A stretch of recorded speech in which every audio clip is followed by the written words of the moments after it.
आपल्या मुलामुलींसाठी आपण अनुरूप स्थळे शोधताय? आता आपला शोध येथे येऊन संपतो. आता आपली चिंता संपलेली आहे. आपल्या मुलामुलींसाठी अनुरूप जोडीदार शोधण्याचा निवडण्याचं एकमेव केंद्र शादीबंधन वधूवर सूचक केंद्र. या संस्थेमध्ये सर्व समाजातील 70,000 पेक्षा जास्त स्थळे नोंदणी असलेले असे शादीबंधन वधूवर सूचक केंद्र. संपूर्ण महाराष्ट्रात आणि कर्नाटकात प्रसिद्ध असलेले एकमेव वधूवर सूचक केंद्र म्हणजे शादीबंधन वधूवर सूचक केंद्र, ज्यांच्याकडे आहे सर्व समाजातील सर्व जाती आणि पोटजातीतील 70,000 पेक्षा जास्त स्थळांची नोंदणी. आपल्या इच्छेप्रमाणे वर्गवारी करून अनुरूप स्थळे निवडण्याची सुविधा. एक वेळा जोडले जा आणि आपलं जीवन सफल करून घ्या. हजारोंनी याचा लाभ घेतला आहे. आपणही आपल्या मुलामुलींसाठी, विधूर, विधवा, वयस्करांसाठी योग्य स्थळांची निवड करा. एक सुवर्ण संधी घेऊन येत शादीबंधन. आजच संपर्क करा. शादीबंधन वधूवर सूचक केंद्र, लोकसंदेश न्यूज ऑफिस समोर, महाराष्ट्र स्क्रॅप जवळ, 100 फुटी road, Sangli. Pin code 416-416. Customer care number 99-22-86-45-45. आमच्या वेबसाईटवर स्थळे पहा. आमची वेबसाईट आहे www.shadibandhan.in.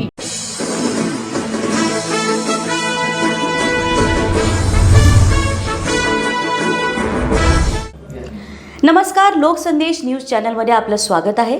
पाहूयात आजची विशेष बातमी.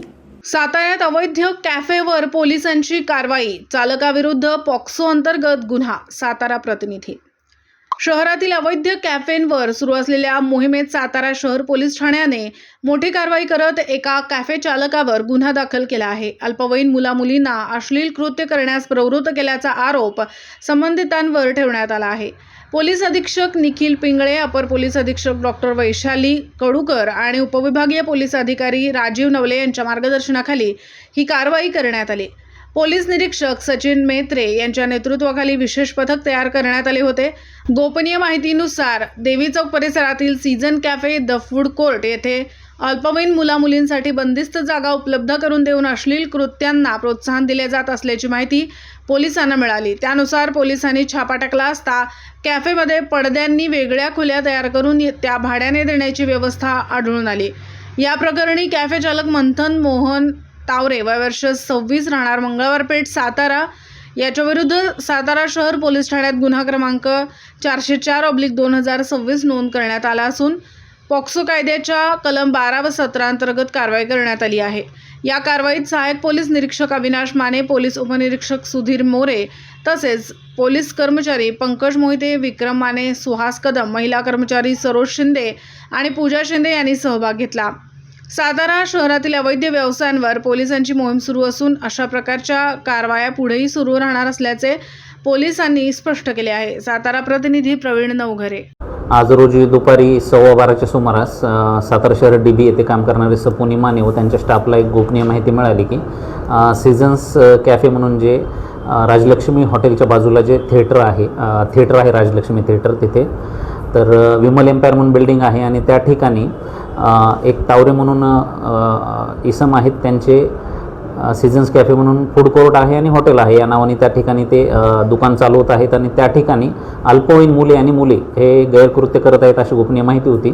त्यामुळे DB स्टाफसह त्या ठिकाणी जाऊन त्यांनी त्या ठिकाणी संबंधित मालकाला सांगून पंचासमक्ष त्या ठिकाणी झडती घेतली असता तिथं अल्पवयीन मुलगा आणि मुलगी आक्षेपार्ह स्थितीत मिळून आले आणि सदरबाबत त्या इस्माला लागलीच विचारणा केली असता सदर इस्माने कुठलेही त्या ठिकाणी सहकार्य केलेलं नाही आहे. त्यामुळे त्याला अधिकच्या चौकशीसाठी पोलीस स्टेशन येथे आणण्यात आलेलं आहे. या ठिकाणी पॉक्सो कलम 12 आणि 17 नुसार सातारा शहर पोलीस ठाणे येथे आम्ही सध्या गुन्हा दाखल करत आहोत. निश्चितच साताऱ्यासारखे जे काही ऐतिहासिक वारसा असलेलं शहर आहे आणि सांस्कृतिक वारसा पण सातारा शहराचा मोठा आहे, जिल्ह्याचा आहे त्याचप्रमाणे, तर या ठिकाणी असे आक्षेपार्ह प्रकार होणं हे निश्चितच स्वीकारार्ह बाब नाही आणि अशा प्रकारांना पोलीस डिपार्टमेंटकडून कुठल्याही पद्धतीने थारा दिला जाणार नाही हे मी या ठिकाणी स्पष्ट करतो. आणि अशा स्थितीत जर कुठले कॅफे असतील काय पोलीस विभागामार्फत एक शोध घेण्यात येईल त्या ठिकाणी.